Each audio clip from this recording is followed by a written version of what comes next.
अस्सलाम वालेकुम dear students and viewers. आज के लेक्चर में हम न्यूमेरिकल नंबर 4 डिस्कस करने जा रहे हैं। न्यूमेरिकल का स्टेटमेंट है a body of mass m suspended from a spring with force constant k vibrate with f1 frequency when its length is cut into half and the same body is suspended from one of the halves. The frequency is f2. Find out the ratio of f1 and f2. तो statement का मतलब ये है कि हमारे पास एक मास spring system है और उसका जो स्प्रिंग कांस्टेंट है वो के है। हमने उसके साथ एक मास m बांधी। इनिशियली उसकी जो फ्रीक्वेंसी है वो f1 है।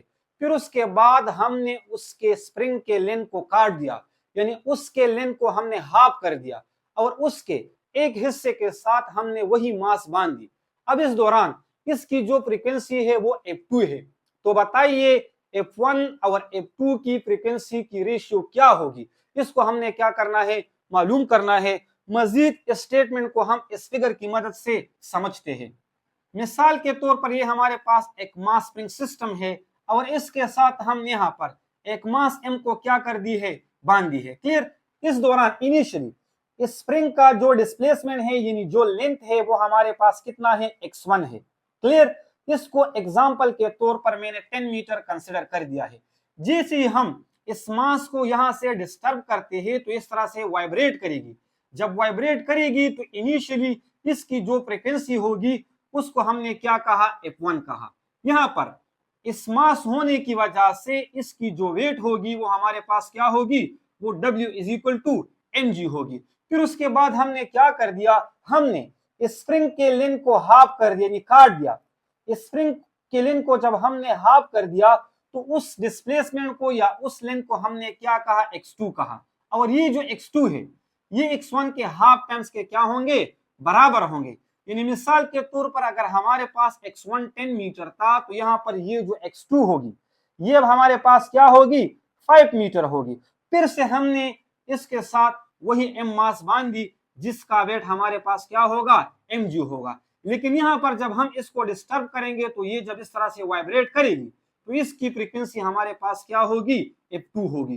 तो हमने इस f1 और इस f2 फ्रीक्वेंसी की क्या निकालनी है, रेशियो निकालनी है। सबसे पहले हम स्टेटमेंट से गिवन डेटा को निकालते हैं।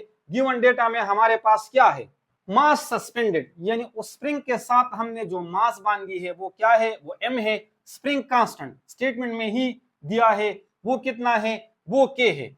Displacement of spring before cutting is equal to x1, यानी इस स्प्रिंग को काटने से पहले इसकी जो डिस्प्लेसमेंट है वो हमारे पास कितनी है, वो x1 है, जो कि एग्जांपल के तौर पर मैंने 10 मीटर कंसीडर किया था।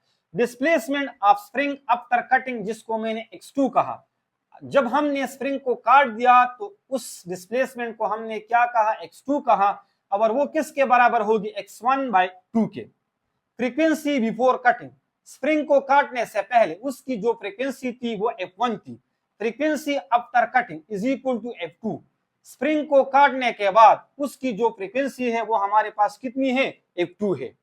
रिक्वायर्ड क्या है, हमने किस चीज को निकालना है, फ्रीक्वेंसी रेशियो, यानी f1/f2 को। अगर मैं f2 को ऊपर लेके जाऊं तो यहाँ पर इसकी जो पावर है वो +1 है। जब ये ऊपर चला जाएगा तो ये हमारे पास -1 के बराबर आ जाएगा, यानी ये दोनों एक ही चीज है। क्लियर। हमने इसको क्या करना है, मालूम करना है। We know that the frequency of mass spring system is, ये हमें मालूम होना चाहिए। हमने चैप्टर में टॉपिक में ये पढ़ा है कि जो मास स्प्रिंग सिस्टम की फ्रीक्वेंसी है उसका जो जनरल फार्मूला है वो किसके बराबर है, F is equal to 1 divided by 2 pi under root k/m, जिसको मैंने इक्वेशन 1 कहा। ये हमारे पास स्प्रिंग कांस्टेंट है और ये उस मास को रिप्रेजेंट करेगा जो हमने स्प्रिंग के साथ बांध दी है। आल्सो वी नो दैट, यानी हमने अब इस इक्वेशन 1 को सिंप्लीफाई करना है, यानी थोड़ा सिंपल करना है कि आगे कैंसलेशन में हमारे लिए क्या हो, आसानी हो।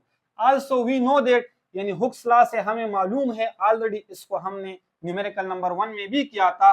हुक्स लॉ हमें क्या कहता है कि जो फोर्स होती है वो किसके बराबर होती है, the product of spring constant and displacement. यहां से हमने स्प्रिंग कांस्टेंट के लिए इक्वेशन निकालना है, यानी स्प्रिंग कांस्टेंट की वैल्यू निकालनी है। तो हमने बुथ साइड x को क्या करना होगा, डिवाइड करना होगा। जब हमने डिवाइड कर दिया तो k किसके बराबर आ जाएगा, f डिवाइडेड बाय x, जिसको मैंने इक्वेशन नंबर 2 कहा। यहाँ पर ये जो फोर्स है ये किसके बराबर होगी? मैंने पहले भी आप लोगों को बता दिया था कि जो फोर्स होगी ये किसके बराबर होगी? ये वेट के बराबर होगी। क्लियर? यहाँ पर फोर्स हमारे पास किसके बराबर होगी? वेट के। और वेट किसके बराबर? mg के। तो इसका मतलब क्या हुआ कि हम F की जगह पर इक्वेशन 2 में W पुट करेंगे और जो W है यानी वेट है वो किसके बराबर है? mg के बराबर है।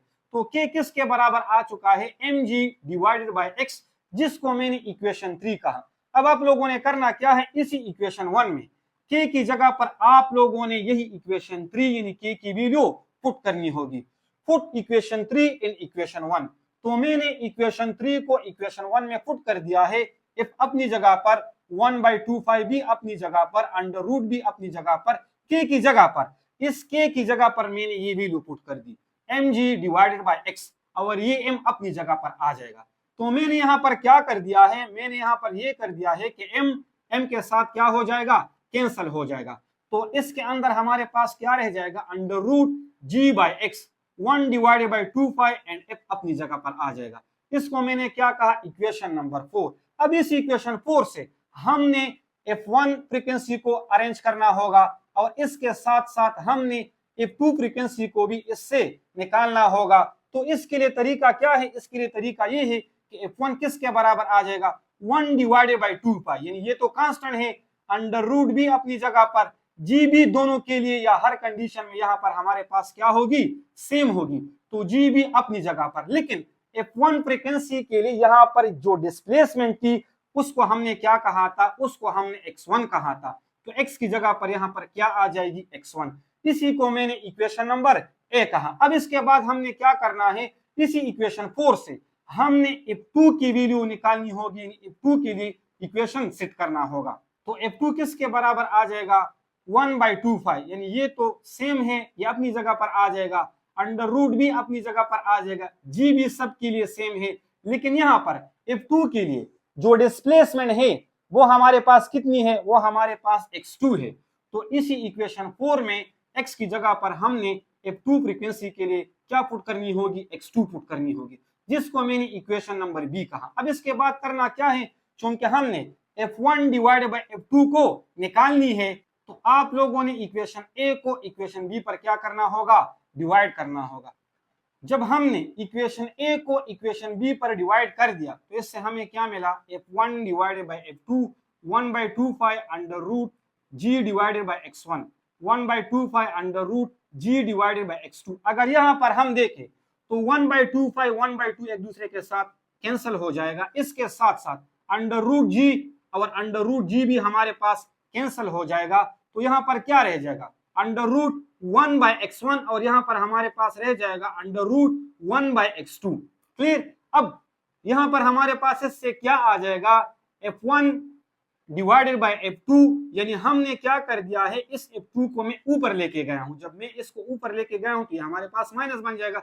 ये दोनों एक ही चीज है। क्लियर? लेकिन याद रखना आप लोगों ने यहाँ पर करना क्या है, क्योंकि ये हमारे पास क्या है? 1/x1, तो ये x1 नीचे आ जाएगा और ये हमारे पास क्या है? 1/x2, तो ये ऊपर चला जाएगा। दोनों पर अंडर रूट है तो हम दोनों को अंडर रूट में लिख सकते हैं। x2 डिवाइडेड बाय x1 आ चुका है। अब इसके बाद करना क्या है? हमें मालूम है जो x2 है वो किसके बराबर है? x1/2 के। मैंने पहले ही आप लोग को बता दिया था कि जो x2 है वो x1/2 के बराबर है, यानी x1 के हाफ टाइम्स के बराबर है।